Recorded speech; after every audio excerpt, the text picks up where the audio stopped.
Good morning and welcome to my channel. My name is Christina and I like to colour.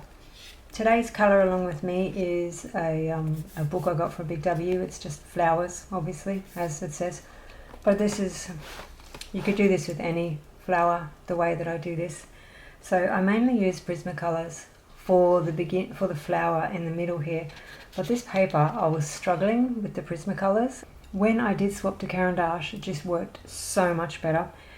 So I did go over this because I kept losing the highlights with the Prismacolor, and as soon as I did it with Caran d'Ache, the highlights stayed. So could have saved myself so much time if I had started with Luminance, but hindsight is 20/20.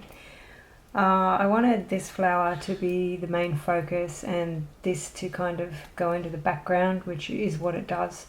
I just wanted to see if I enjoyed doing a flower, and well, yeah, it was alright. So I do the background I do start with pencils, but it was going to take me a lot of layers to get the look that I wanted, so I decided to go over the pencils with pen pastels to get the look that I wanted just by dabbing. And yeah, I could have got it with the pencils, but it was just going to be too much work and I was just feeling very lazy. So yeah, this took me about 8 hours. It doesn't seem like 8 hours worth of work, but yeah, that's what it took me. That's how much video I have. So yeah, that's not how long this is because I speed it up. And I have sped up the background a lot faster because I didn't keep the bit of the background that I did, so that's faster. Anyway, I'm ranting. This is the video Colour Along With Me. I have another couple of videos coming out this week. I hope you enjoy and I'll see you next time. Bye. And so here we have a flower. I do believe it's a dahlia. I have dahlias in my front garden and yeah, it looks very similar.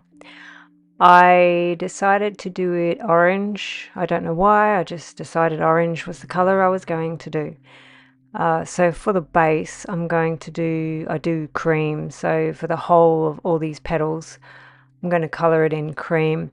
And that's just in case I leave like a little highlight, but I did end up coloring over the cream bits with canary yellow, I think, because I wanted it to be more yellow than cream. So cream is still a good base to have. You need a base, so start with cream, color in the whole base. Have fun. Just as a side note, did you see how sharp my pencil was? After doing those sharpener videos, I have some sharp pencils, but it didn't last. With this layer, don't do it hard, you're going to do it soft. Now this is a book I got from Big W, so the paper isn't amazing. Big W is kind of like a Tesco, I think, in England, and I don't know, a Costco maybe, and definitely not that big. I wish it was that big. We had a Costco when I lived in Canberra, and the trolleys were so big that the bar of the trolley reached almost my neck. It was really awkward to push. Anyway, yeah, so this isn't amazing paper, so I just decided to do everything light. So a very light layer here, and you would normally do a light layer.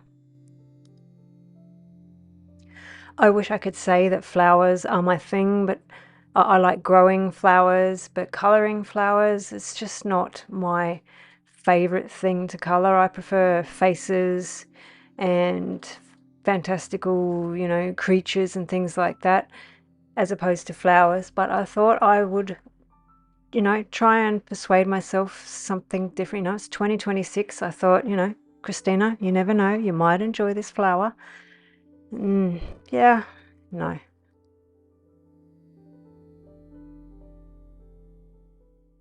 Actually, I didn't mind colouring the middle dahlia. It was more the outside flowers, which I guess is a background. So maybe it's still just the background that I'm not a huge fan of. But I'm going to put some music on now so you can stop listening, so you don't have to listen to my voice. Do the base layer in cream, very light, and then we'll get on to the next colour.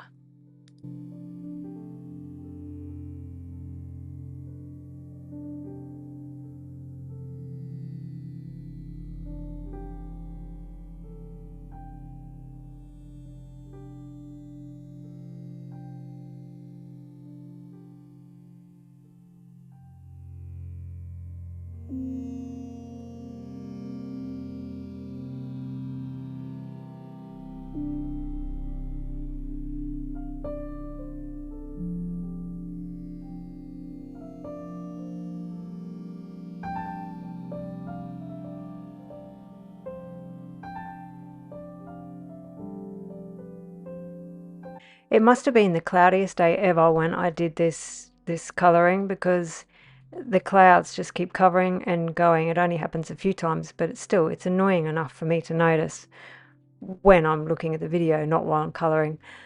So I do apologise that a couple of times it goes a little bit darker and then lighter. Anyway, on to the next colour, which is Prismacolor's Goldenrod. Don't cover the whole petal in this colour unless the whole petal is in shade, like the very back ones on the very bottom of the flower are going to be mainly coloured with no highlights. So yeah, this is going over the cream very lightly. Don't do it hard, because then you'll run out of wiggle room. So I do end up doing the outside flowers with Carandash Luminance. I just wanted to compare the different oranges and yellows that Carandash have compared to Prismacolor.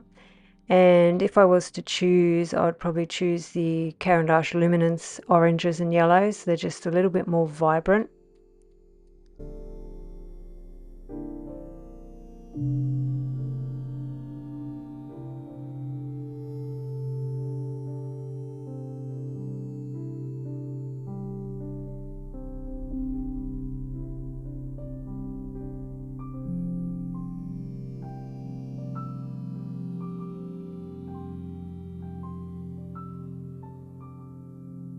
So there is really nothing much else to say about this color at the moment. It's just leave the highlights. So what I do in my brain is I decide where the sun is going to be, or the light or whatever.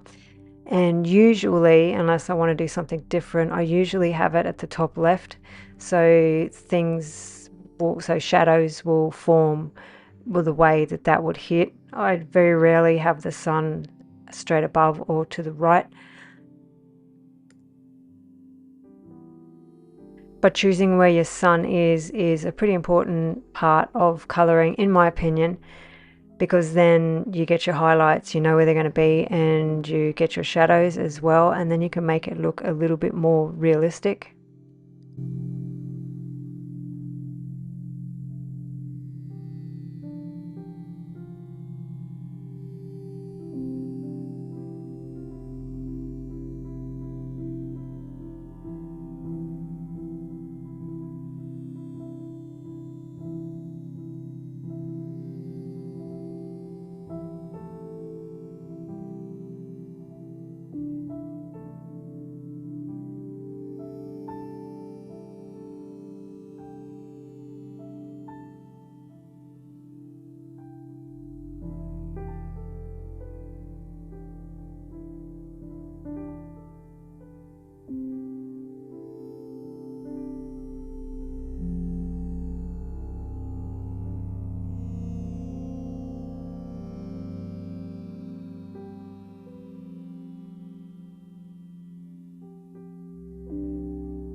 And now onto Canary Yellow for the highlights. I basically cover everything that's left in the Canary Yellow, and then if there's too much, I'll go over it with the other colors. I do have a little trouble. I keep losing my Canary Yellow in this video, so I have to keep erasing and coming back because I just wasn't happy with the way that it was working out. And this once again is a very light layer.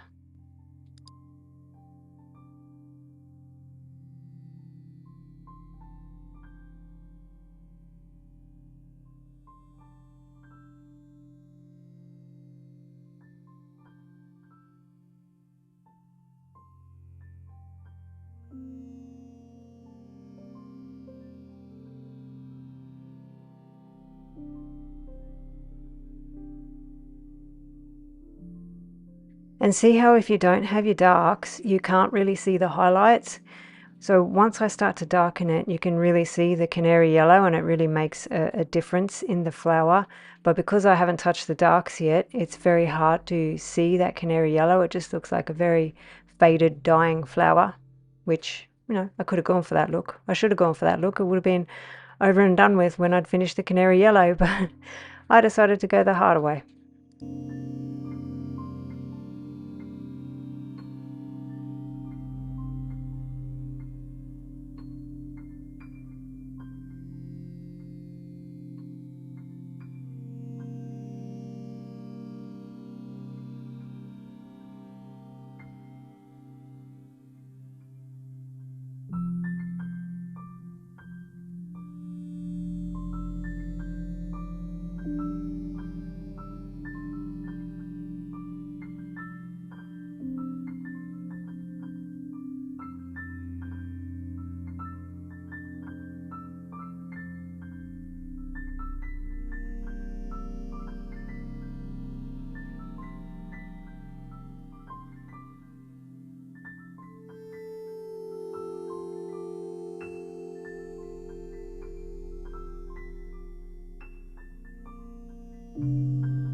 And now I am about to start with the orange to get the darker colors in the flower and the actual color of the flower, because right now it doesn't look orange, it just kind of looks faded yellow. So I'm going to do the orange over all the darks and not the highlights. But like I said, the way I just kept losing my highlights on this, which happens a lot. And so luckily there's such a thing as an eraser, and erasing works pretty well on colored pencil, which thank gosh.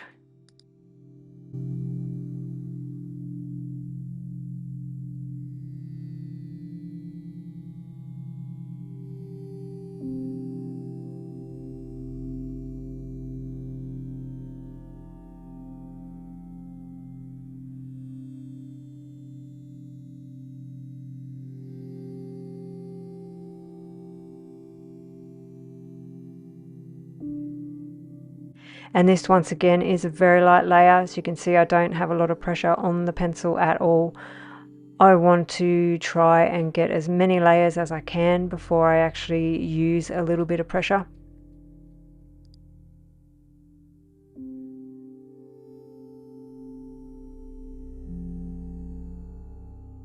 I actually like the way that it's starting to turn out, because I just wanted a nice orange flower, but I wanted the shadows to be there and I wanted the highlights to be there.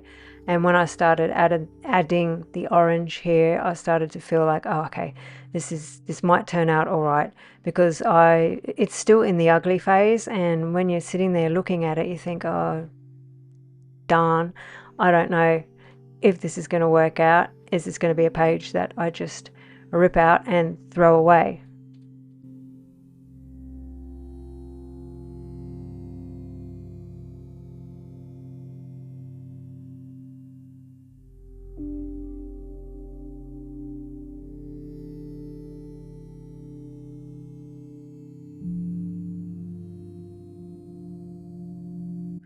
But don't forget, don't go over the highlights, and don't go, like, you want to leave a few different colors on there. So I always leave it, not always, sometimes I just color, but I try to leave a couple of different colors in there to give it depth and layers. So a little bit of the goldenrod should still be seen, the cream's hidden by the yellow, but yeah, you want to try and leave some layers in there.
And now I'm going to try and get some shadows in there. Pumpkin orange, I'm pushing a little bit harder than what I did with all the other colors. Not really hard, but probably medium pressure.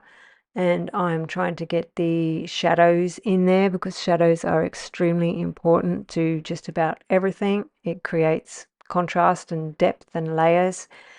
And yeah, so pumpkin orange is a good color for a shadow, and then also browns tend to be really good at the darkest shadows with orange.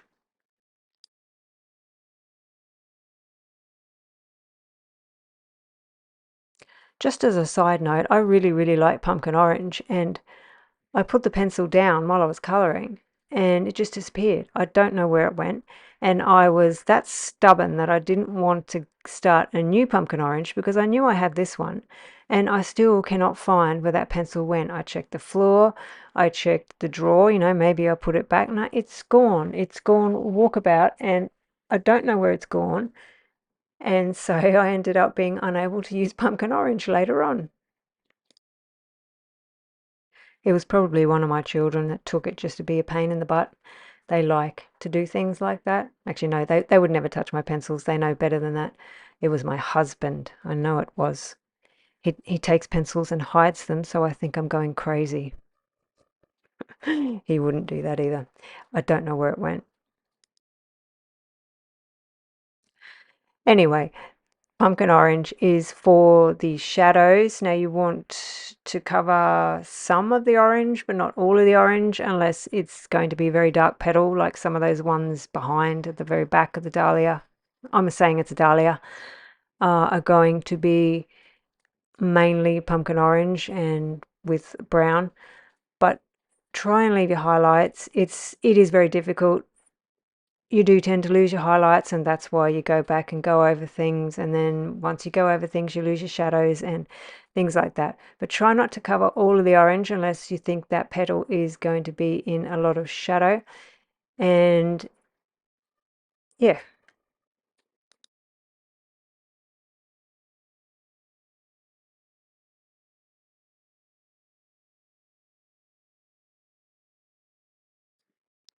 and as usual, coloring takes me, I don't know if it takes me a little bit longer than what it usually takes everyone else. This one took me 7 hours, and I probably will go back when I've finished recording these voiceovers and fix up a few things. So there will probably be a little bit added at the end of this video, just because I don't know, I'm a perfectionist. I like things to be just how I see them, and when they're not, it really gets me frustrated. And yeah, I'm trying to get past that. And I do like to show you when I make mistakes, and I did make some mistakes in this one. I am not 100% happy, which, surprise, surprise. But yeah.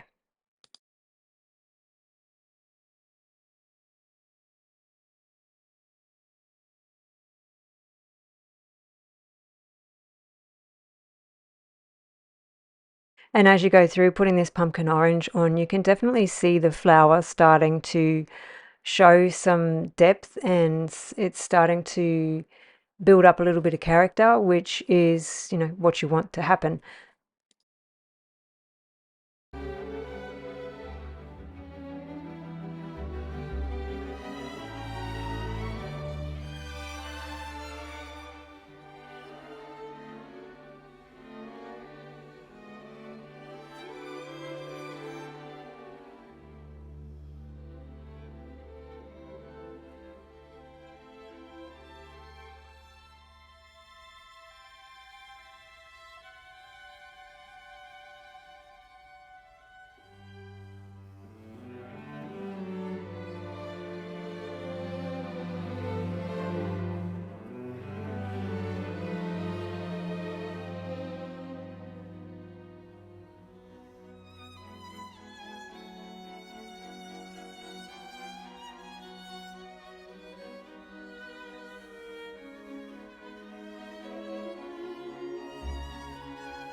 And as you can see, some of the flowers on the very back are going to be almost all pumpkin orange because they are just going to be in the shadows.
And now onto the Prismacolor Sienna Brown. This is for the darker shadows, but not the darkest shadows. There is a difference.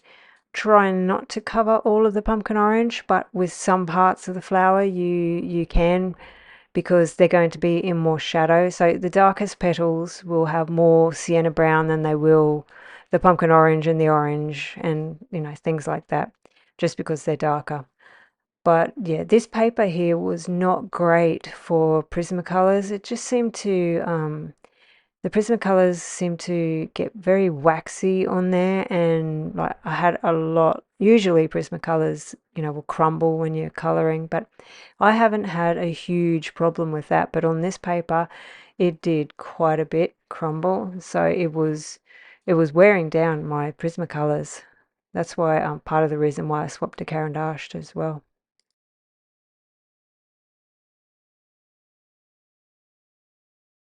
But see how the shadows are starting to build and it's starting to look good, but I've lost the yellow. I don't know where it went. I don't know if my hand rubbed it off. I just don't know where it went.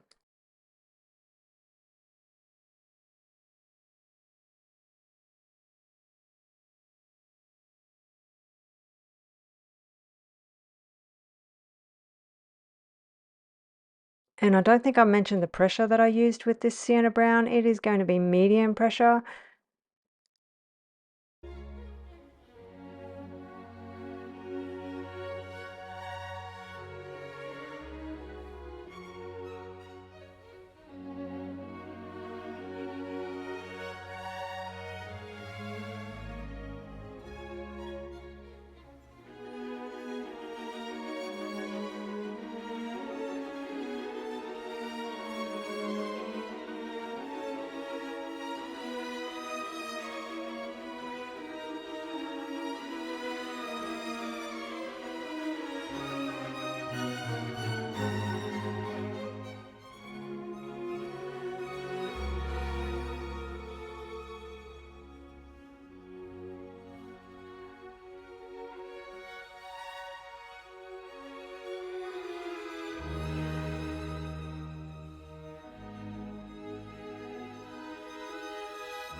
And now on to the almost darkest shadow. So this is the darkest shadow. I just add a little bit of black just for the, like, just because I wanted to.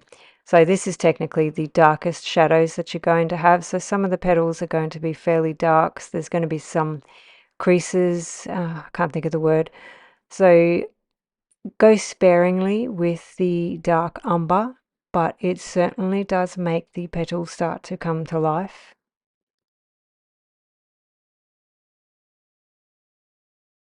And with the dark umber, I'm using medium pressure as well. I don't want to burnish the page or anything, but I want to get that dark umber and that shadow into that flower and try to keep it there.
But while you're colouring, if you look at the parts of the flower that don't have the shadows, so when you're halfway through doing the shadows, just stand back and have a look at the picture and you can definitely see how much shadows and highlights make the picture. If you just have it, a couple of colours and you don't get your shadows right, it just doesn't look amazing, in my opinion. That's my opinion.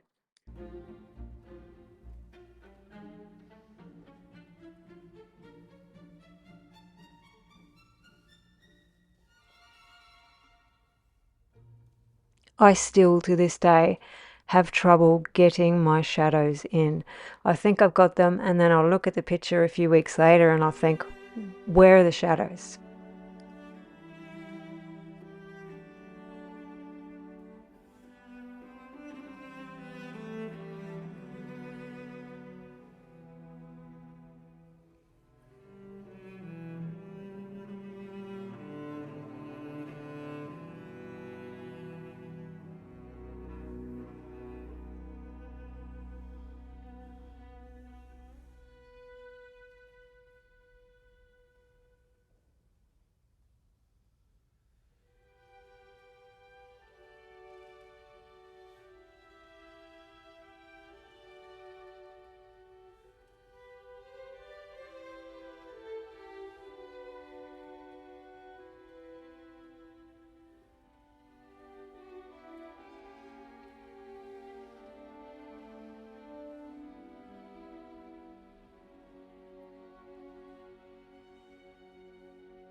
Now this is the black.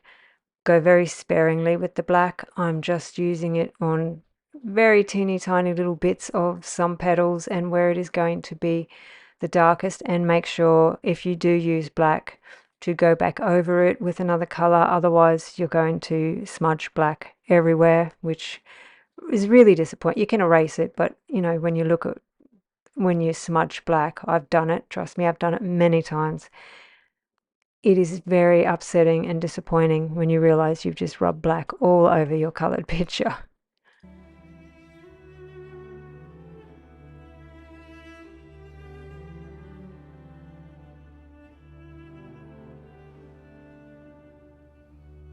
And with the black, I'm using fairly, what's the opposite? What's hard?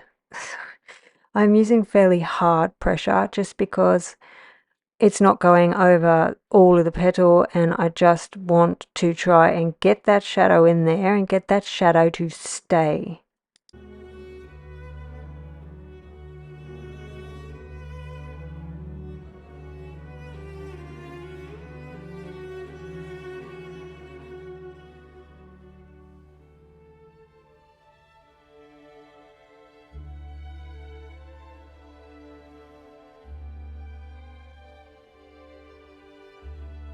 Already I can see a difference in the picture with the black being added to the shadows. It definitely is starting to get more depth to it, which is what I wanted.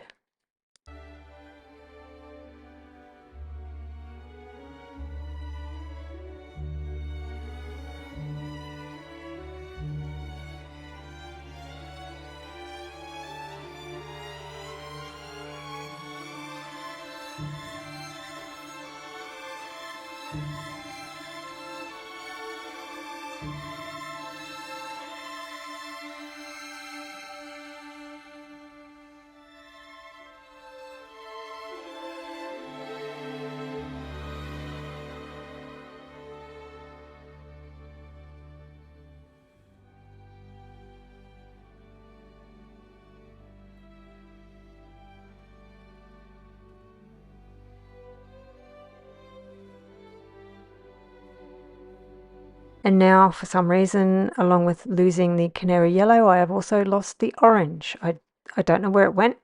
It just disappeared. So I'm going to go back over with the orange and go over the black as well, just so that if I do start to burnish or go over things with white, I'm not going to spread the black everywhere. I'll spread the orange instead. So yeah, this is me trying to get the orange back in. This is normal. This is layers. This is what happens all the time when I color. I'll do the first 6 layers usually. I'll just build ups. They just keep disappearing, which is annoying, but it is what happens with colored pencil.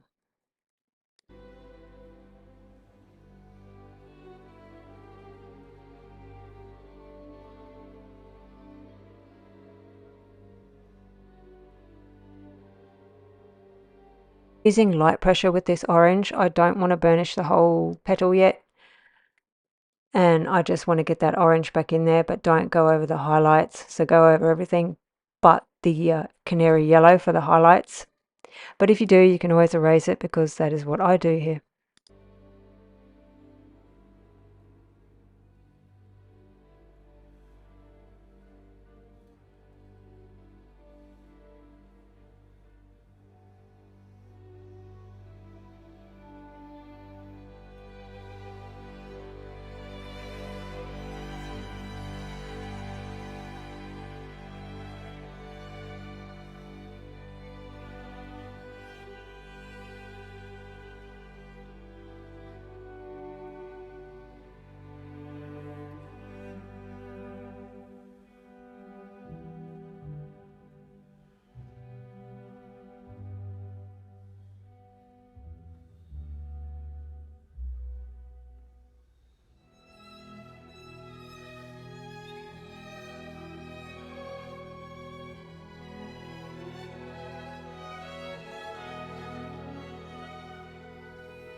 And now back to the canary yellow to get those highlights back.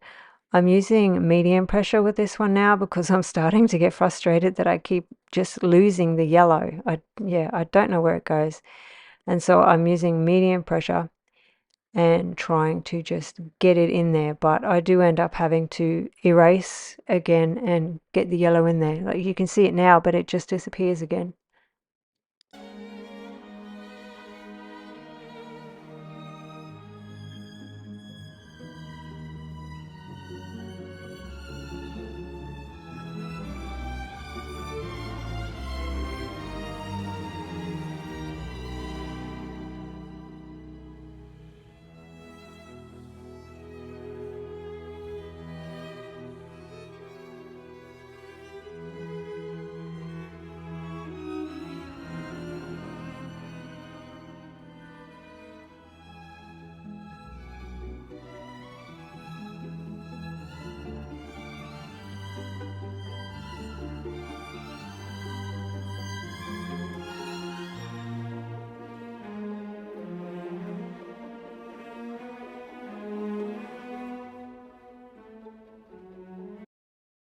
On this part here, you can see the shadows and the highlights, they make the flower, but it's not looking very orange at the moment for some reason. So the orange has gone again, even though I just did the orange. And yeah, so I've got the shadows and I've got the highlights, but I've lost the orange. So it's all just fixing up, looking, stepping back, looking at it. Sometimes I take a picture of it and have that picture up on my phone and just sit down and look at it. Having it smaller and away from you seems to make you see the perspective a little bit better and see what's wrong.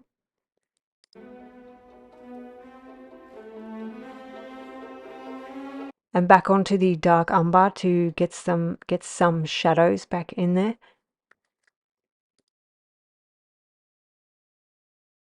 I'm using medium pressure with this dark umber.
And so now I'm back to the goldenrod just to try and get some more orange in here, to get some orange layers. So goldenrod and then orange again.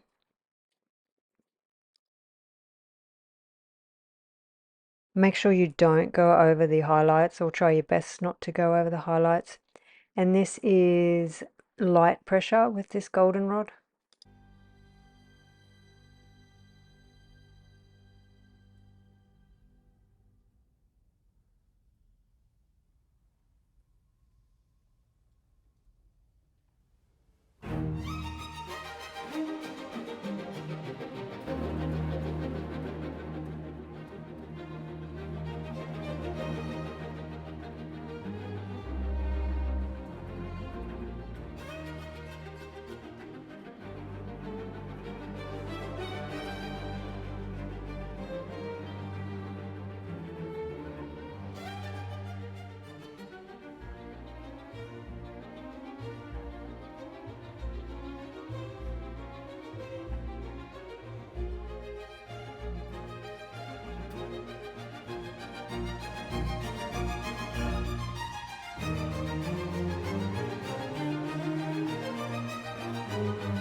And as you can see here, I'm starting to get the orange back in the flower, which is what I'm trying to do. It just seems to keep disappearing. So I'm working with goldenrod and then I'll get orange again eventually. I do tend to flip from the color to the shadow to the highlights. I just, what my brain sees and says, no, I need to fix that, is what I go to. So sometimes I don't have an order to the way that I color. I color according to what I see and what I think, I need to fix that.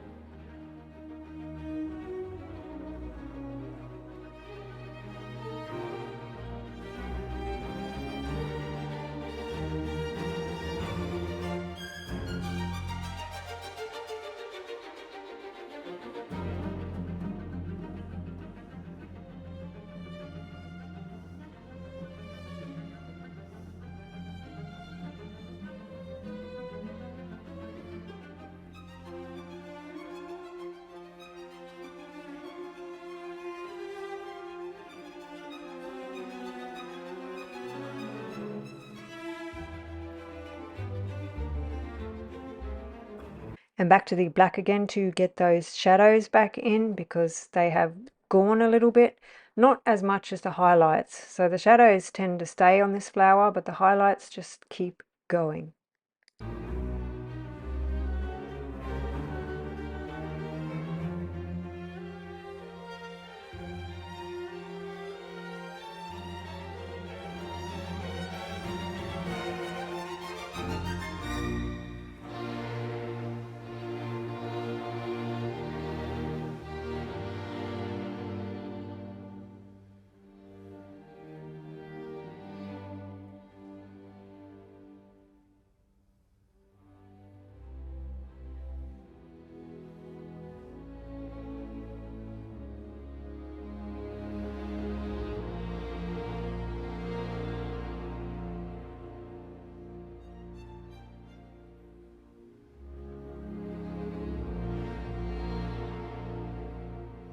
And use relatively firm pressure, so probably hard for this black.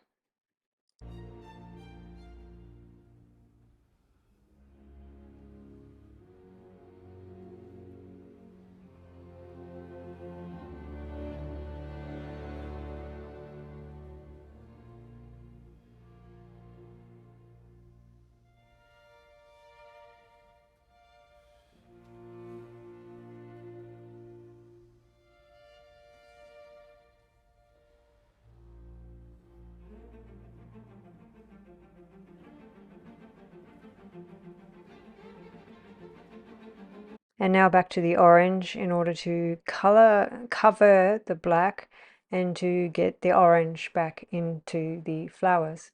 I've never said orange so many times in my life, and when you say a word so many times, it sounds like it doesn't make sense, the word orange. now feels alien to me. Anyway, this is going to be light pressure and going over everything but the highlights.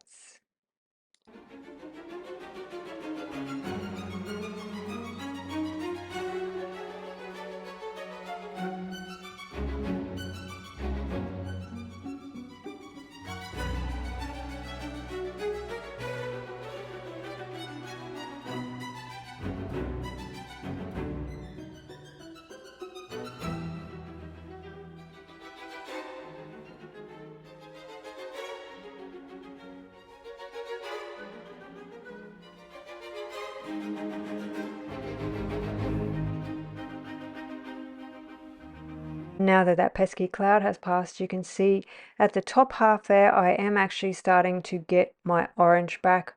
I've got my shadows, they could go darker, but the highlights need to be highlighty again.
You can definitely see now that I am actually starting to finally get the orange color into the flower that I wanted.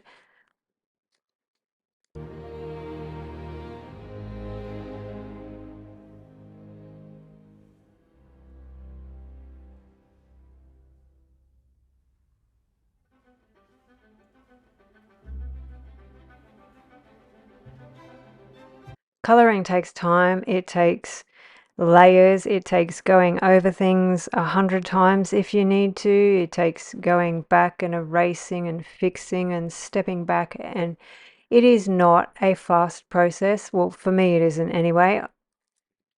I wish it was, but it's not. It just takes me a while, and probably most people a while, to color something in, and if you want to get it the way you want to get it, you have to step back and fix it. And that is what colored pencils is. And some people may say, why do you do so many layers? Well, because every time I do a layer, I lose something of the other layer, and I have to build everything up. And then finally at the end, you hopefully get it right.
See this part here, you can see on the right hand side there, I haven't colored them in orange yet, and you can tell that they are definitely not as orange as the ones at the top and on the left. So the orange is finally working. I just need to fix up everything else now.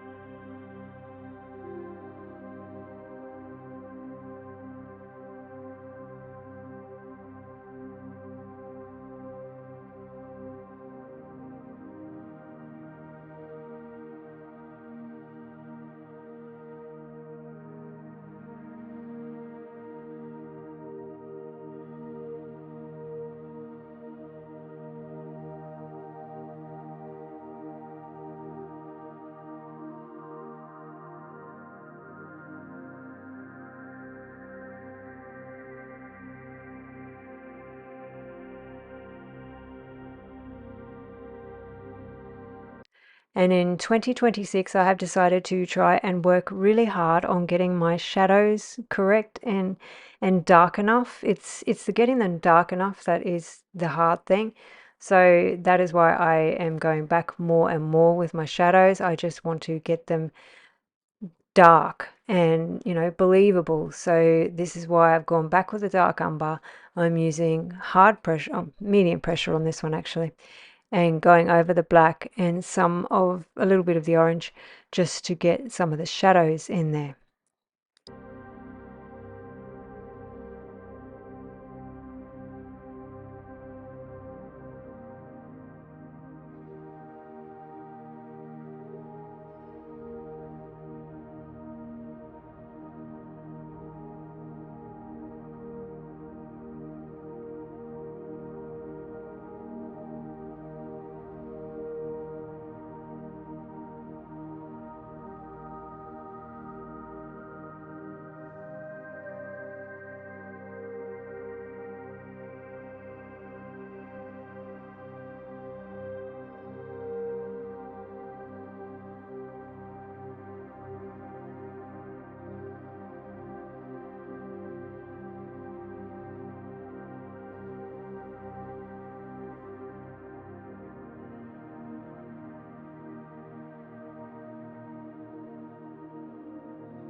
And I obviously haven't lost my pumpkin orange yet. It happens later on.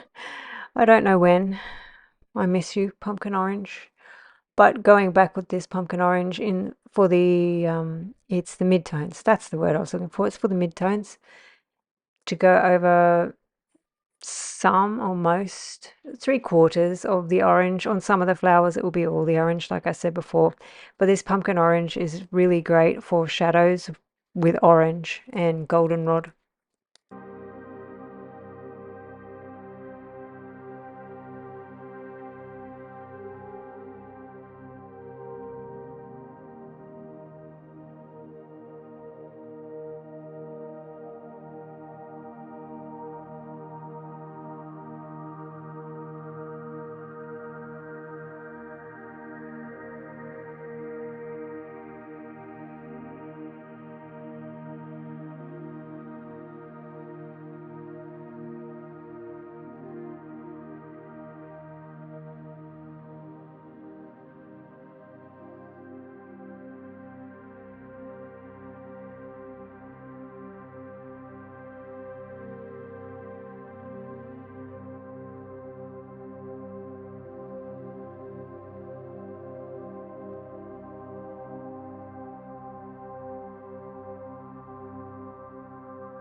and I'm using medium pressure with this one, and pumpkin orange tends to be one that crumbles a lot. There are some Prismacolors that crumble more than others. Tuscan red is one of them. Pumpkin orange is another. So yeah, I'm using medium pressure with this and trying to get shadows and the color orange into my orange flower.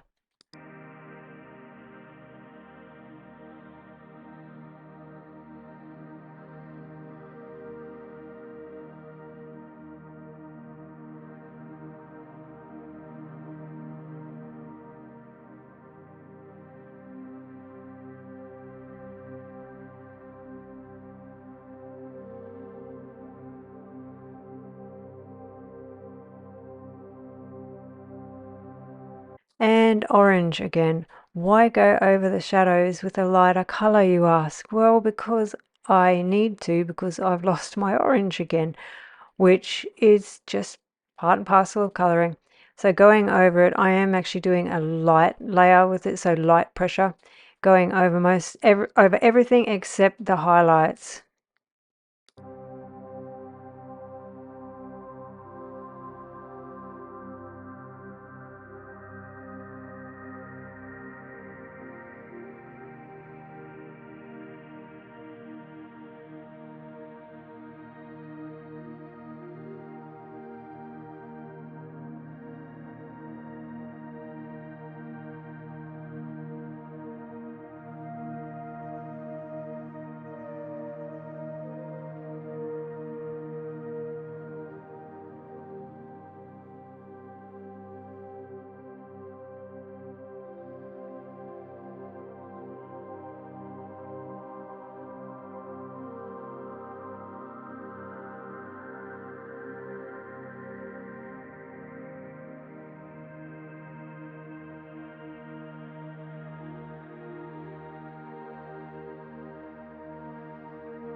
And here with the blue violet lake, I do start the background, but then I get distracted by the highlights, so I'll go back to the highlights and then I'll come back to the background. I do actually end up using pan pastels for the background, so I think this colored pencil is an essential part of the background, but it just wasn't giving me the look that I wanted, and I knew pan pastels would give me that look, so I decided to go with the pan pastels. But I do like to show you my whole process. You know, I make mistakes. I don't think these colored pencils in the background are a mistake. It was actually relaxing to do, to be honest. And it definitely helped that I didn't have to put as much pan pastels on there. It just didn't give me the look that I wanted. In my brain, I have looks that I want. So now I'm going back over with the canary yellow because it was bugging me that I couldn't get the highlights. Well, no, the highlights have gone.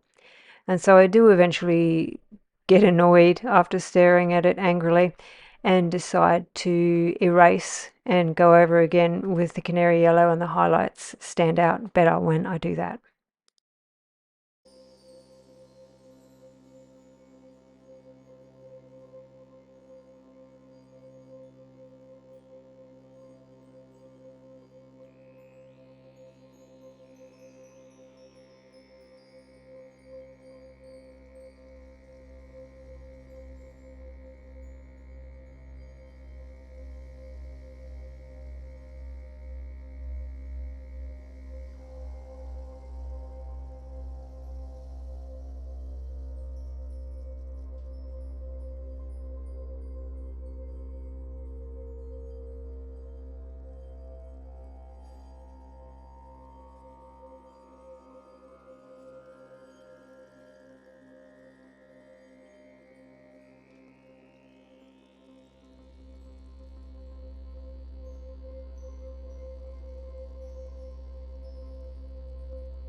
And now I go back to the blue violet lake for the background. I'm doing a circular motion on this and very lightly. I wanted to build up the layers with the background.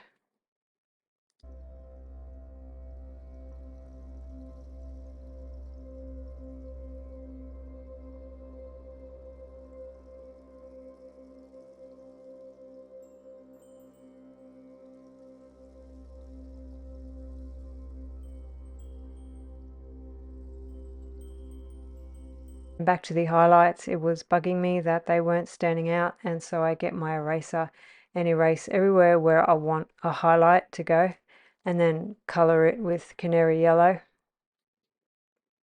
I actually really like this, the battery erasers, but you do have to be careful because the color that you're erasing does accumulate on the tip of the eraser, and then sometimes you will smudge that onto your picture, and sometimes it's hard to get rid of.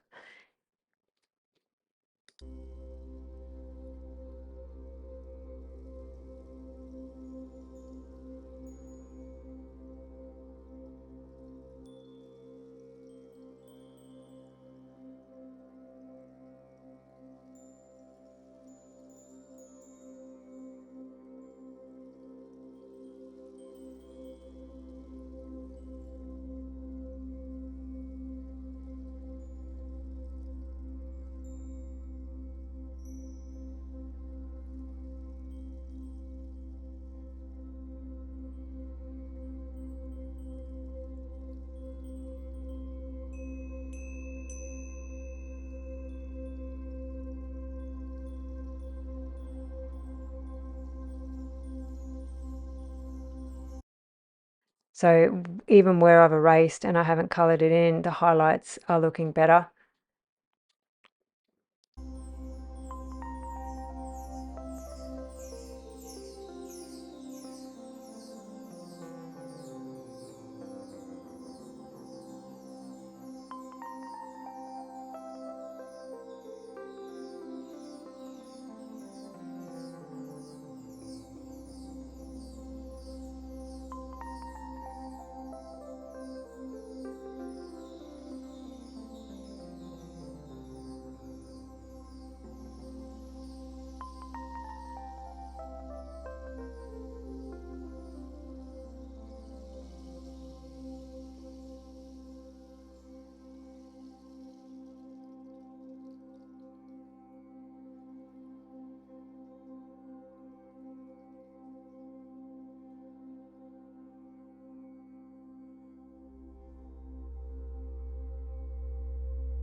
And now back to the canary yellow, just trying to color in all those areas that I just erased with that eraser. And I know when it's just erased, it definitely looks more highlighted, but I wanted it to be yellow highlights, if that makes sense. So I could have just left it white where I erased, but I wanted the yellow in there.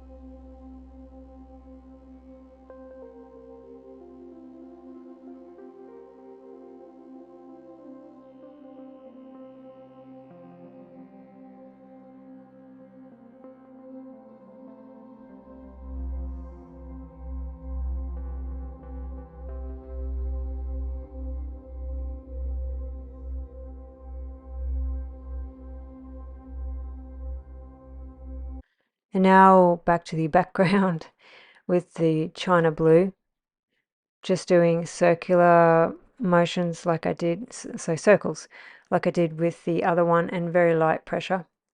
But if you're going to use pan pastels, this isn't necessary, but I'm glad I did it because I like to try and learn from the things I'm doing, so I couldn't get the look that I wanted with pencils, so I know that for next time.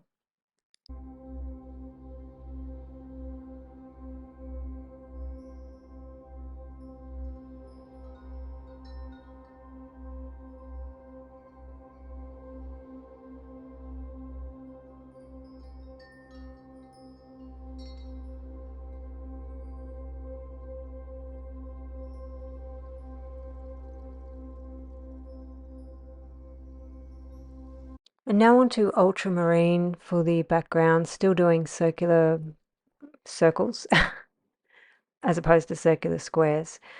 Um, yeah, I'm doing it very lightly, and I actually had no real plan for where I wanted the shadows. It's not going to be, I wasn't thinking, the flowers or the right hand side is going to be more in shadow than the left hand side. That wasn't what I was doing with this background. I was just doing whatever I felt like doing and what I thought I wanted and what I thought looked good. So I was just coloring it and leaving spots to be highlighty, if you know what I mean, but with no real rhyme or reason.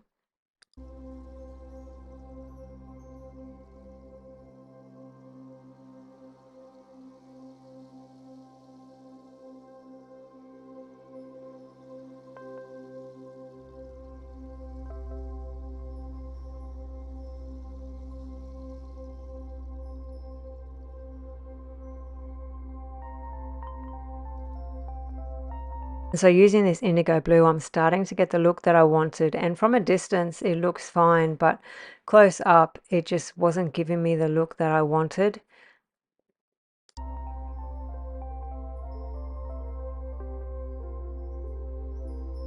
In reality, I could have done probably another 3 to 6 layers of the pencils and then blended it all with either a colorless blender or possibly white to get the look that I wanted. But to be honest, it's a little bit of a background, and I just didn't want to commit. That would have added another couple of hours, in my opinion, to this coloring. and it just wasn't what I wanted to spend a couple of hours on, if you know what I mean.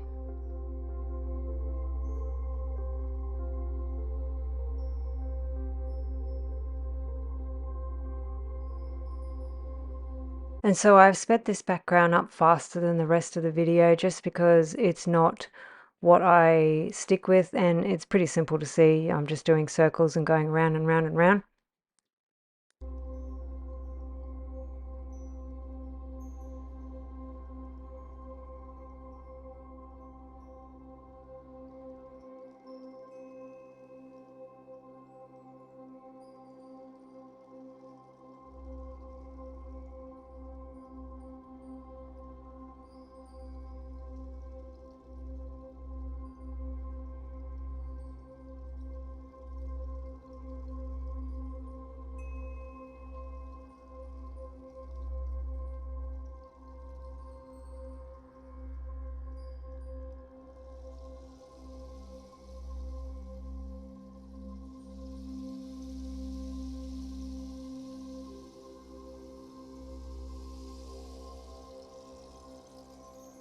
I use the blue violet lake with a firmer pressure to try and start to blend everything together. And like I said before, if I had have stuck to it and done a few more layers, then I would have got there, but I just didn't feel like doing that, to be honest. So laziness won.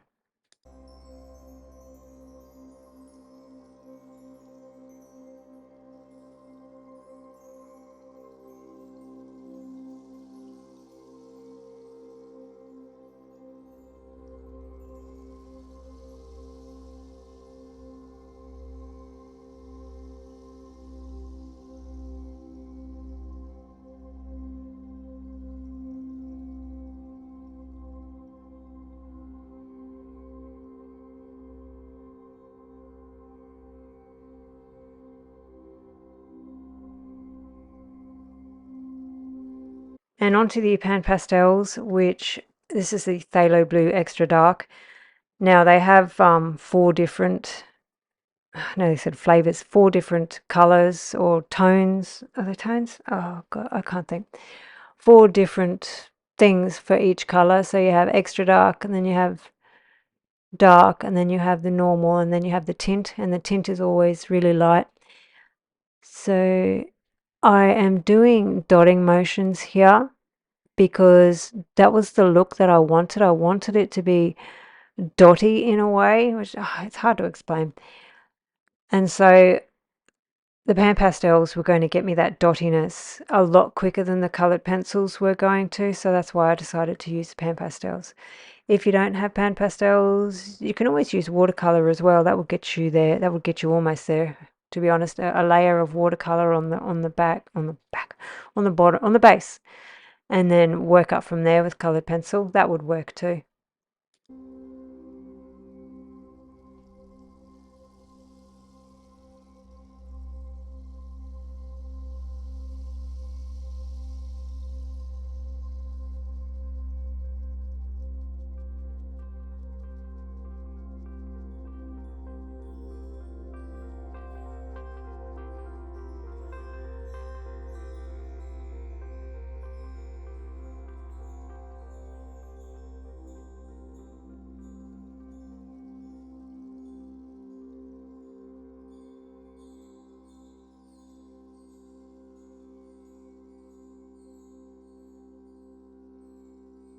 And this is the tint of the Phthalo blue, obviously, just getting some more dotting motions in here. And like I said before, there's no real rhyme or reason as to why I'm putting the lighter colors where they are. It was just what appealed to me when I looked at it from a distance, and that was just where I wanted the light to be.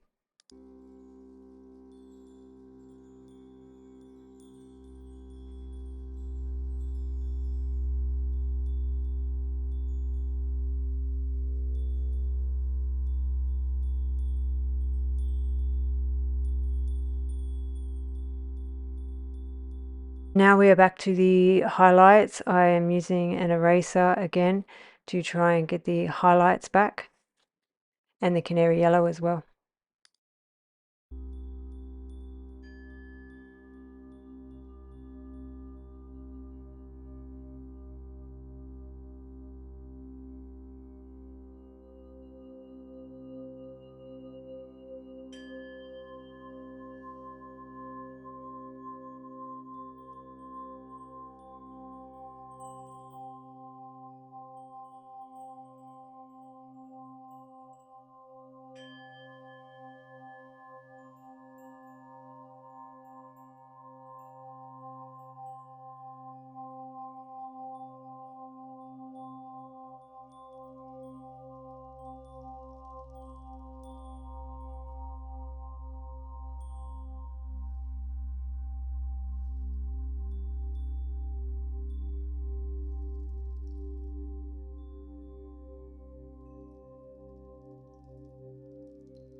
And then back to the sienna brown to just try and get a little bit of darkness in this, in a couple of the petals here that I have lost. And then I'm going to grab that eraser that I have there, and I'm going to erase just a little bit on some of the leaves and go over it with the orange, because it's just gotten dark and I'm just not happy with the orange that I have. I wanted a little bit more vibrant, but unfortunately Prismacolor orange was not going to give me that. If I had have used Caran d'Ache Luminance, it probably would have.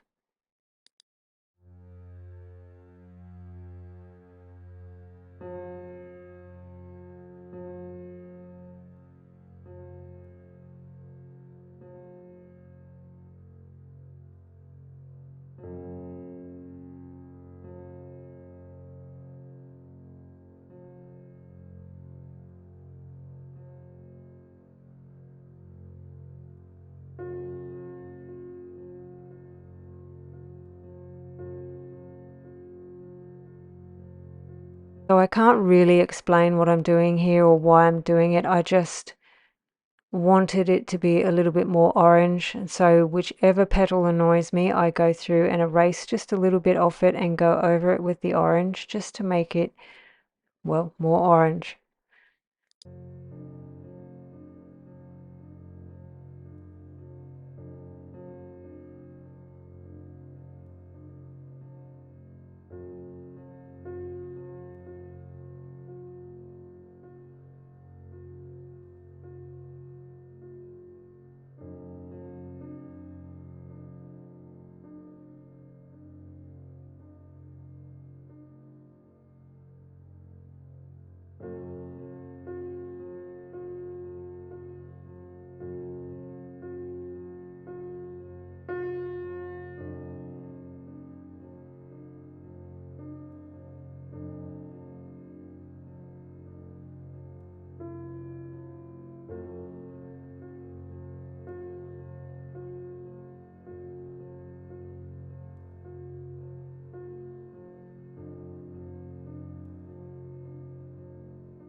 And as you can guess, I'm about to do the highlights again because I have the eraser out.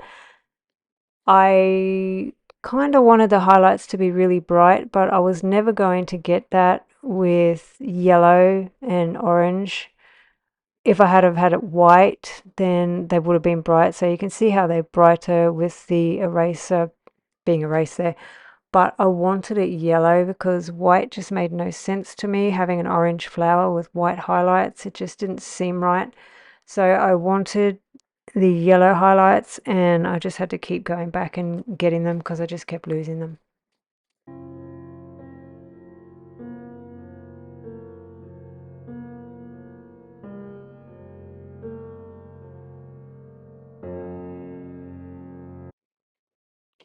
I love the fact that with colored pencil you can just erase, and with pan pastels too.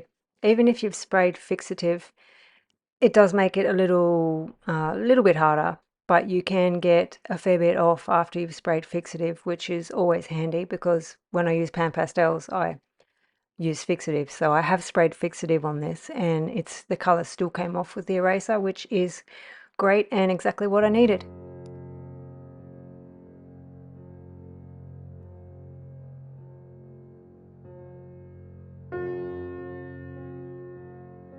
Always remember when you use pan pastels, you should always use fixative.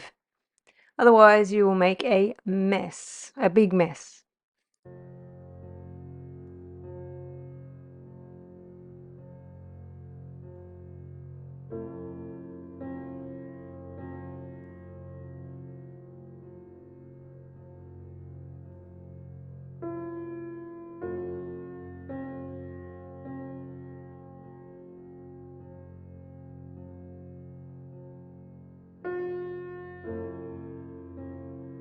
And just going to add some more of the lighter pan pastels, just dabbing them like little dots just to get the kind of textured, or it's not textured, it's a dotty effect that I wanted. I can't explain what it was, but I kind of got it.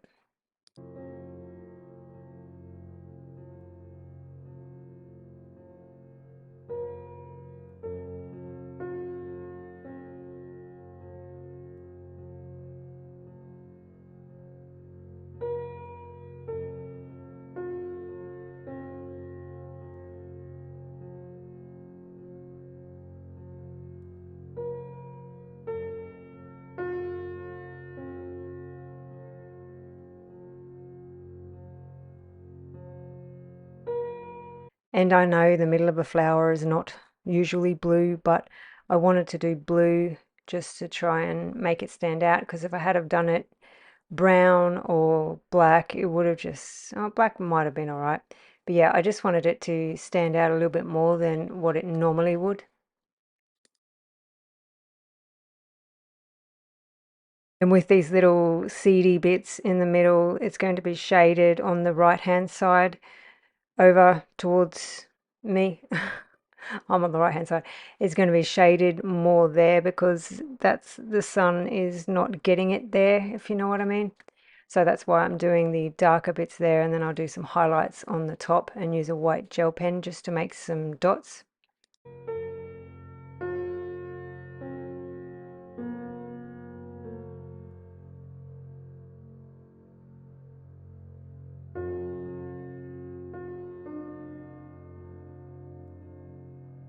And just grabbing the white gel pen and just making some dots on here, because there's always dots in the middle of a flower.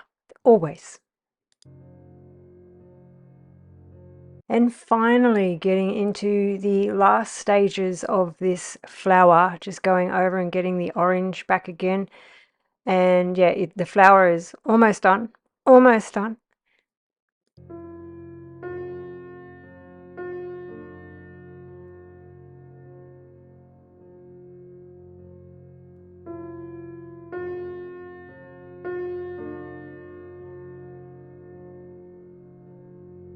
I'm using medium pressure again with this orange. I don't particularly want to burnish it, but if it gets burnished, I don't mind, if you know what I mean.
and lo and behold, back to the canary yellow for the highlights.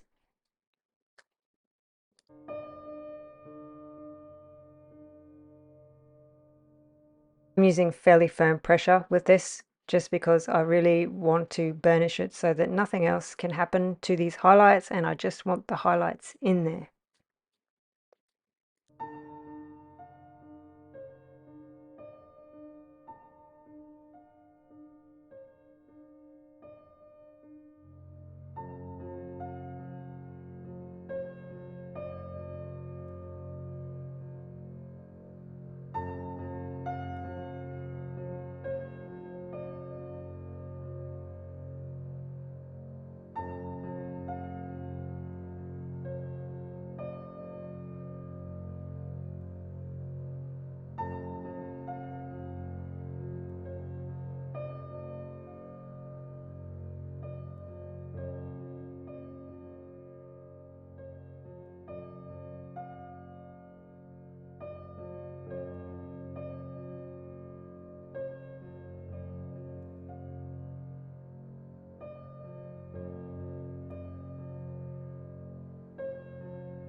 And now I'm on to the background flowers. So I'm going to do the background flowers orange and blue, just because that's the kind of theme I was going with. And I wanted the background flowers to not be as, to not stand out as much as the middle flower. So I kind of wanted them to fade into the background a little bit. And that's why there's not a huge amount of detail that I did on them, and I only did a few layers on them. I just didn't want them to be popping out like the middle dahlia should.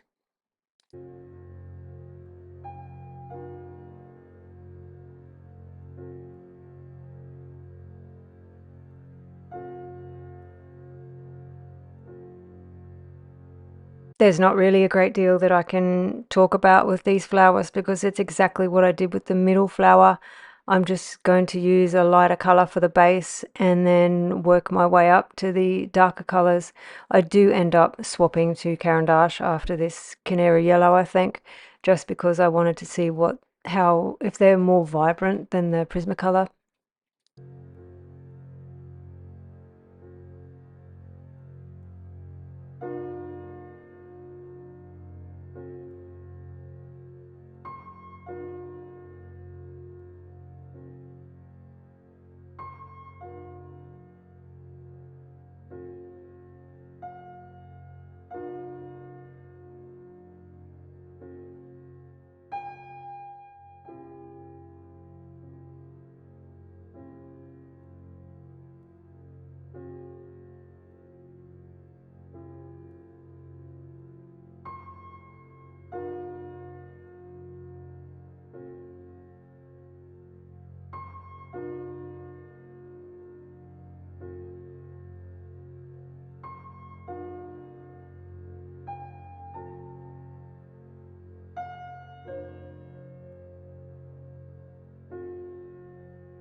And this base colouring does not need to be perfect. It does not need to colour absolutely every part of the flower, and don't do it heavy either. It needs to be fairly light. It's just to get one colour on there so you can get started, and then you will blend everything together with all the layers.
And I was wrong. I thought I started with Caran d'Acia, but I don't. I keep going with the Prismacolor.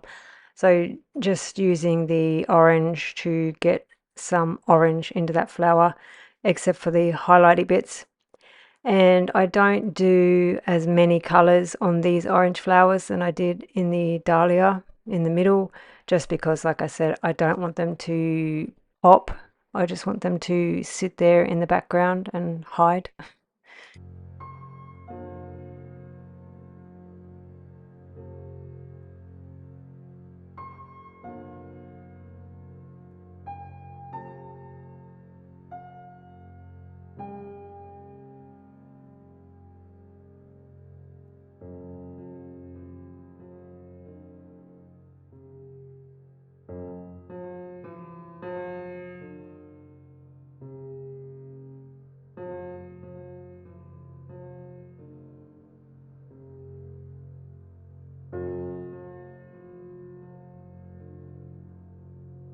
I also use the orange to draw on the lines that they already have on the flower petals, just to give a little bit of texture.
And here come the Luminance. I really like when they have the color in Luminance, it is usually really good, and they don't tend to get all you know, waxy and smushy, I guess, for lack of a better word, than Prismacolors do when you're coloring. So they don't have a great deal of, you know, bright colors like Prismacolor has. They do have a lot of uh, earthy tones and things like that, but when they do have the colors, they have them really nice, and I do actually like using them. They don't seem to have a great deal of pinks and reds, in my opinion, or greens. Actually, I haven't tried the greens. I have to try the greens.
I just found working with this Luminance on this paper was so much better and easier than the Prismacolors, and I kind of wish that I had have used this with the main flower.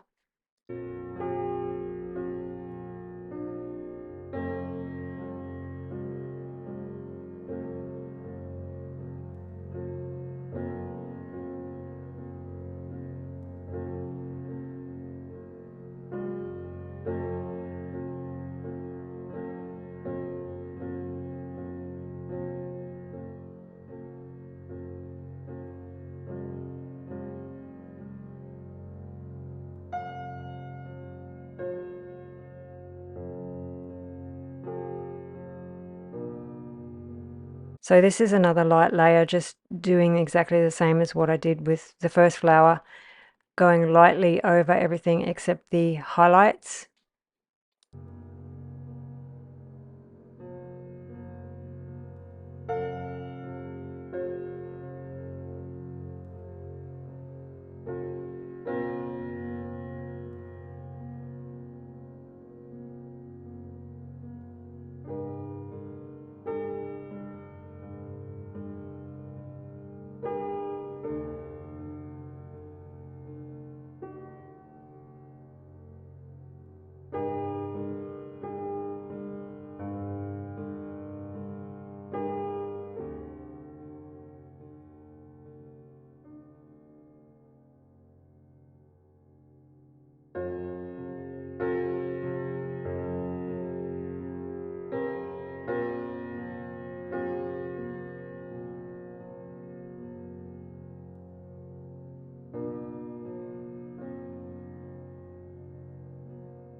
I just thought I would try this Luminance Dark Cat Orange on this middle flower to see if it would give me a decent orange, but it didn't really make that much of a difference because I already had so many layers of Prismacolor on there.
And onto the shadowy bits in the background flowers. Pretty much the same as what I always do. Don't colour it all, but some parts of it are going to be fairly dark and some parts of it are not. I mean, it's hard to explain.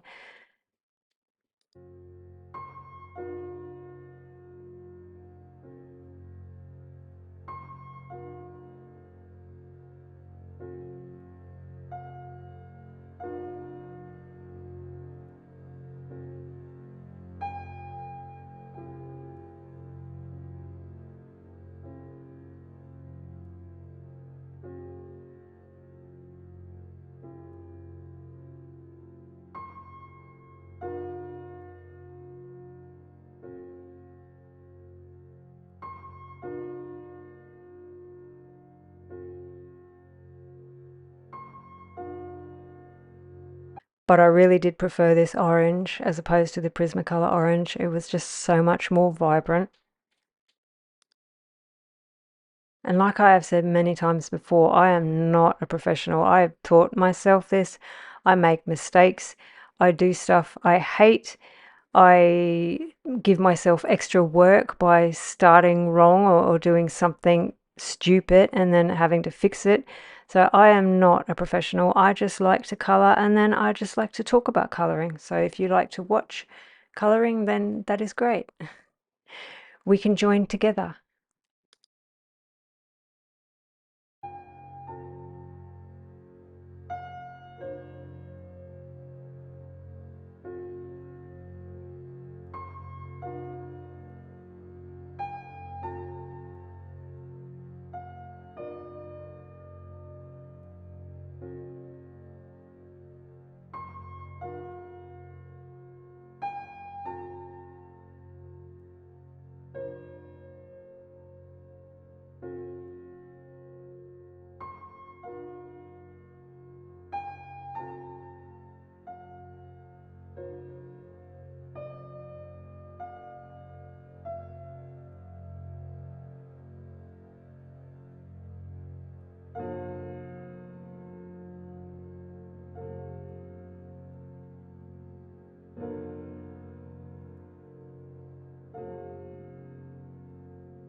And of course, shadows are needed. Shadows are needed everywhere. Where there is light, there is shadow. And where there is just darkness, there is no light. Look at me, I'm a prophet. Aren't I, what's the word? Deep and meaningful? I have never been called that. I've been called a lot of things, but deep and meaningful is not one of them. Yeah, just do the shadows on the flowers. So basically the bases of the petals, and some of them if I thought the petals were turned over and facing to the right hand side, they would have some of the shadows as well.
I know I say this all the time, but shadows and highlights just make the drawing or the colouring.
And I probably haven't said it with this one, but I say it with just about every one that I can, every colouring that I can.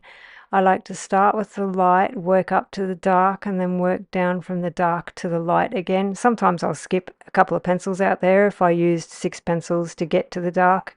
Sometimes I will skip a few pencils, but that's just the way I like to do it. Light to dark, dark to light. That's just what I do. It just seems to blend so much better.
And I've obviously looked at the flower in the middle and realized that I don't like the shadows again. And so out with the dark umber and fixing up the shadows.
Now you'll see an almost amazing difference with this I've already done.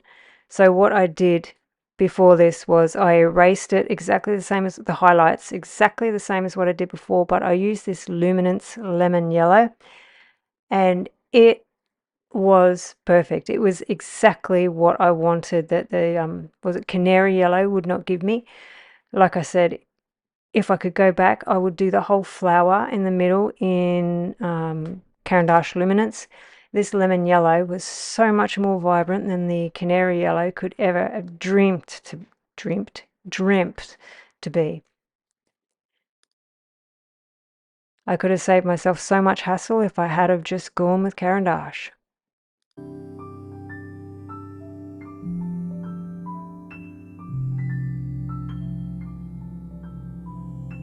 I mean, look at that. It's just like butter, like golden butter just sitting on the flower. It is gorgeous.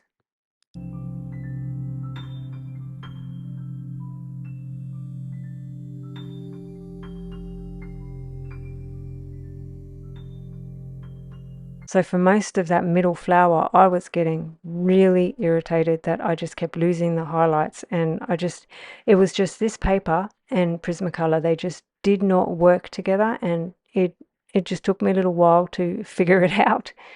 But yeah, I am so glad I decided to use the Caran d'Ache Luminance.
And finally onto the blue flowers. I'm going to start with the light, which is the light cobalt blue. I always have trouble saying the word cobalt. I want to say, I don't know what I want to say, but I don't want to say cobalt. I have to slow down and say it. I'm going to use this color for the whole base of the flowers. It's also going to be the highlight. So yeah, I'm not a huge fan of this color. I think I would have preferred the Prismacolor powder blue, but just with the trouble I was having on this paper with Prismacolors, I just didn't want to use Prismacolor again.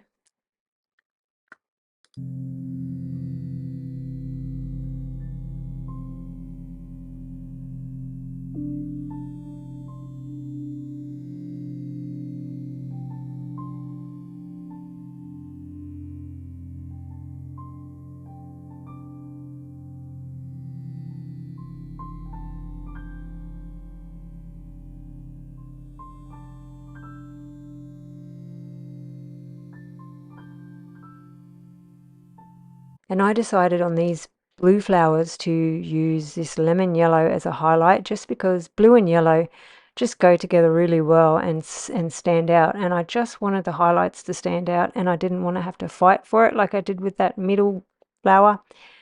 So yeah, I know a blue flower is not going to have a yellow highlight, but I didn't care.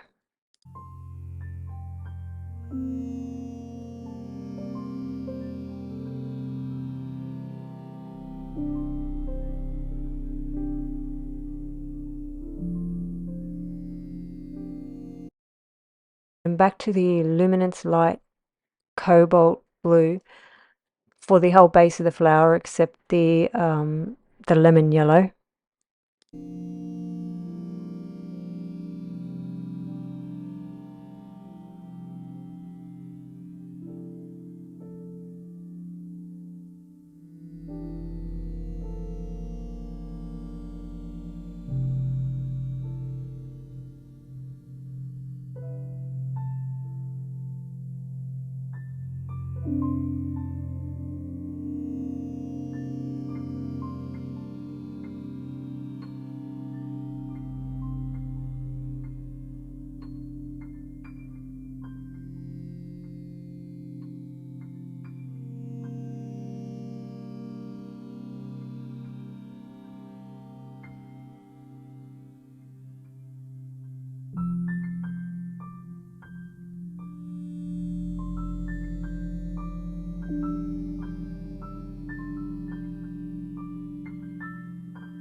And now to start these shadows on the blue flowers is Luminance Middle Cobalt Blue.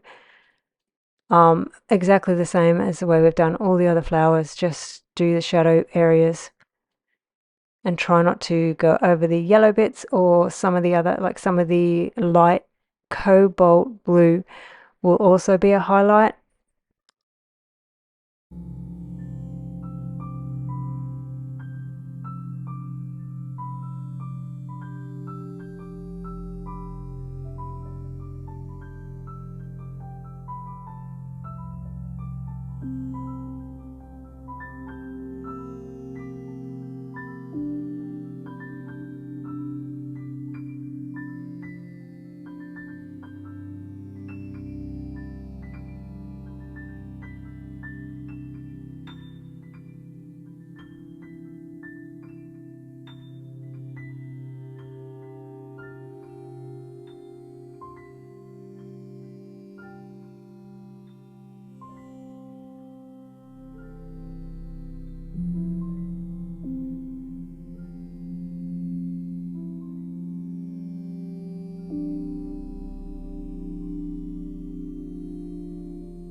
I like the way the yellow is starting to stand out on those little blue flowers. It just seems like a really cool and bright highlight, and I am quite glad that I did that.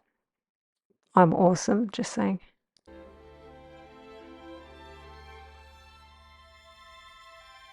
And in case you don't know, I am Australian and I have a very dry humour and I am very sarcastic. So when I say things like that, I don't mean I am awesome. Or maybe I am. I don't know. I am just very sarcastic and very dry. And I live with 4 males, my sons and my husband, and I put up with a lot from them.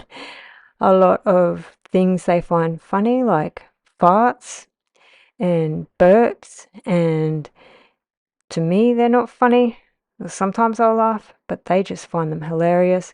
And unfortunately, some of their stupidity and humour just catches on to me. It's been years, years and years and years of just living with males, and unfortunately, it has caught on, and I am now a stupid, stupid person. That's the only way I can describe it. They're just, ah, they've made me stupid, and it annoys me. But yeah. So that is me. I am dry humor, I'm sarcastic, and some things make me giggle.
Now on to the darker shadows. So going to get the dark indigo from Luminance. It is a much darker blue than the indigo that you get with Prismacolor. And yeah, you only use it sparingly. It is similar to if you were using black, I'd use it sparingly, but it certainly does add a definite contrast to the flowers, and I really like it. I didn't like the dark indigo to begin with last year, but now that I've used it a couple of times, I do like it.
And back to the light cobalt blue.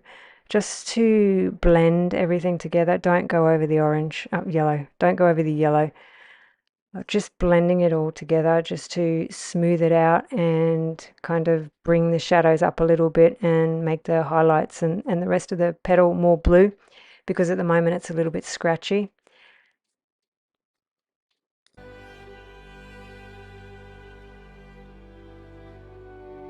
And I like the way that the blue flowers go back into the background and the orange flowers kind of come out a little bit. So I think that is cool colors recede and warm colors advance. And so I like that that is happening here with the blue and the orange flowers in the background. Like I said, I didn't want them to be bright and boom in your face. I just wanted the background to be subtle.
And just getting the highlights back with the lemon yellow.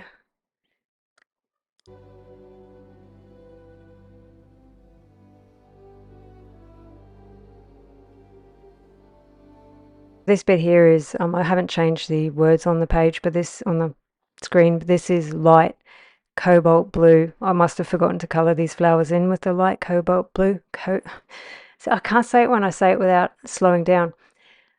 So yeah, I'm just going over the light, the most of the flower with this light cobalt blue, just for these ones. But when I get back to the Luminance lemon yellow, I will go over the part that I have with yellow, and I'll also drag it down a little bit to blend the yellow into the blue so it doesn't seem like it just goes straight from blue to yellow. It will kind of go blue, greenish yellow.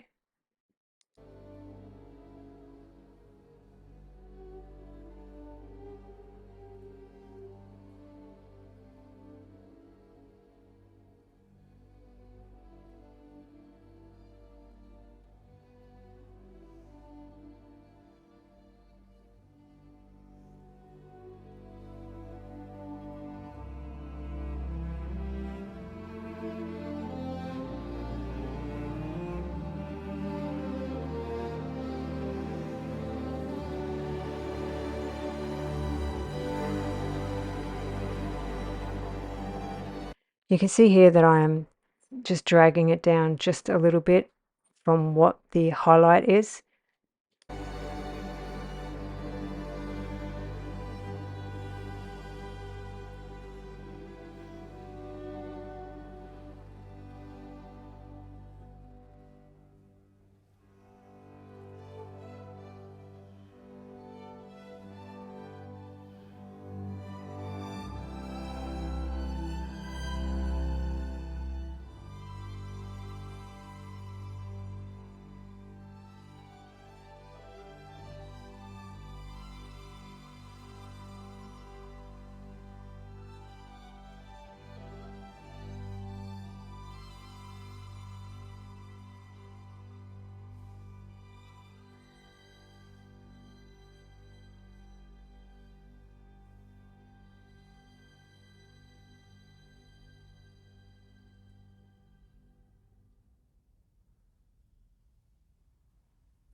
And I'm just going to colour in the stamens. Are they stamens? I don't know. That's year 8 biology. I don't remember that.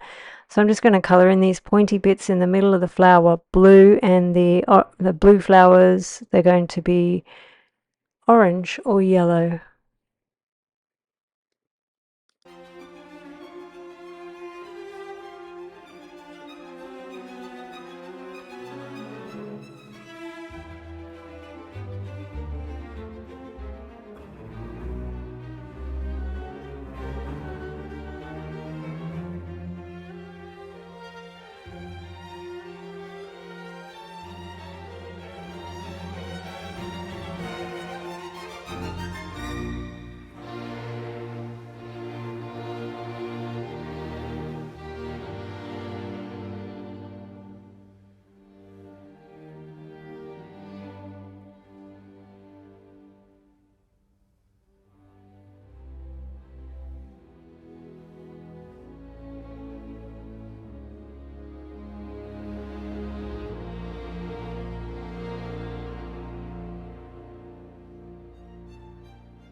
and it's yellow. I do them yellow. I just forgot what color I did them.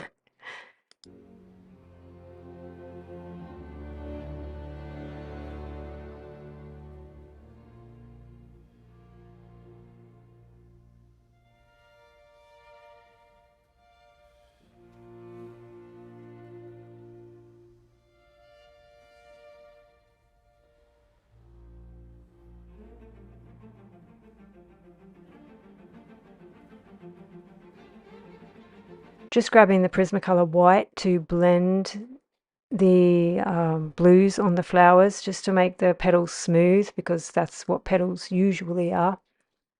But when you do that, you try not to go over the yellow too much, and you will lose your shadows, so you will have to go back over them again.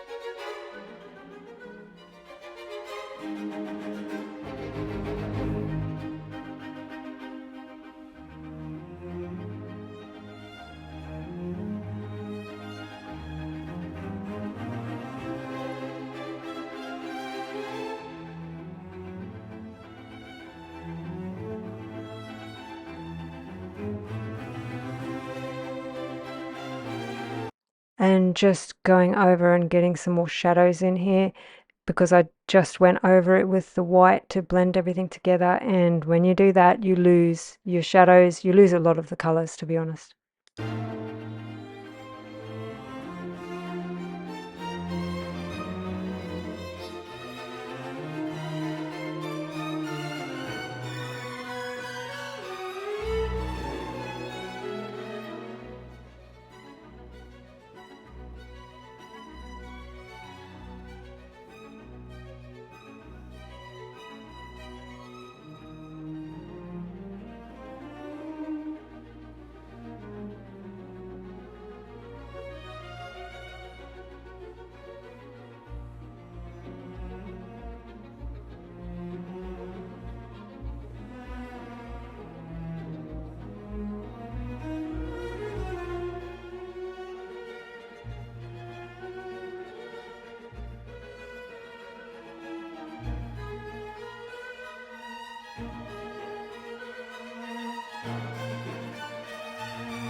And I didn't particularly want to do too much with this white gel pen, and I'm glad I didn't particularly want to do too much, because it just did not like going over the luminance for some reason. It just didn't want to. and it just kept stopping, which is the annoying thing with gel pens. I am yet to find a gel pen that is pretty good.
And now that I have done this and watched this video and done the voiceover, I am now going to go back to the picture and probably fix up some of the darks on that middle flower. So the next part will be what I do there, but I won't be putting the colors in that I use there. I'll just be saying darkening or highlighting, because it's just me going over and fixing up things.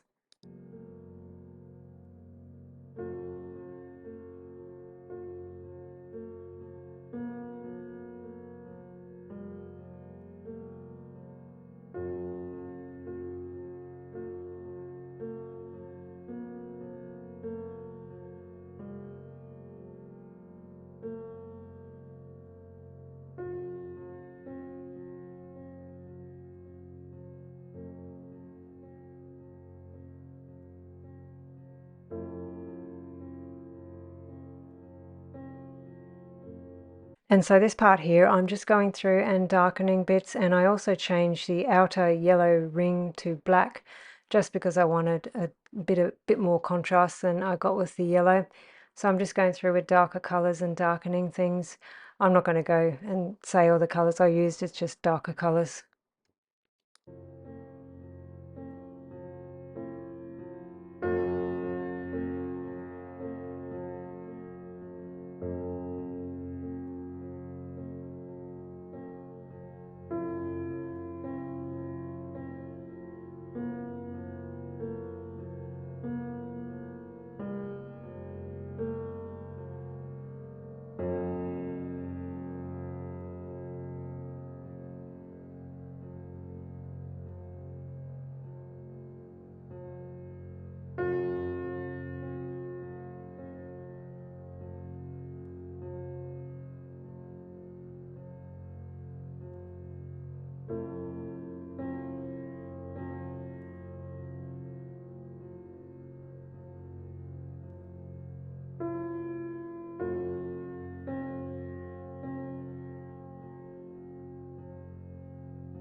So once I started, when I start to change this black, this yellow ring that's around there, once I start with the black, I think, well, that's it. I've got no choice now.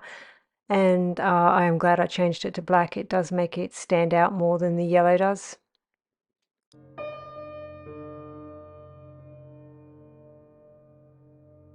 So don't forget to like and subscribe. I am going to try and put out a few videos each week, one being a color along with me, with me talking.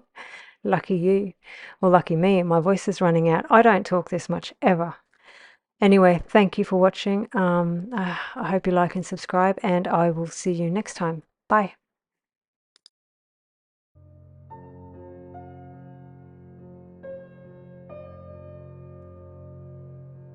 And this is the finished product. I am relatively happy with it. I'm never 100% happy. There's always room for improvement, but I hope you enjoy.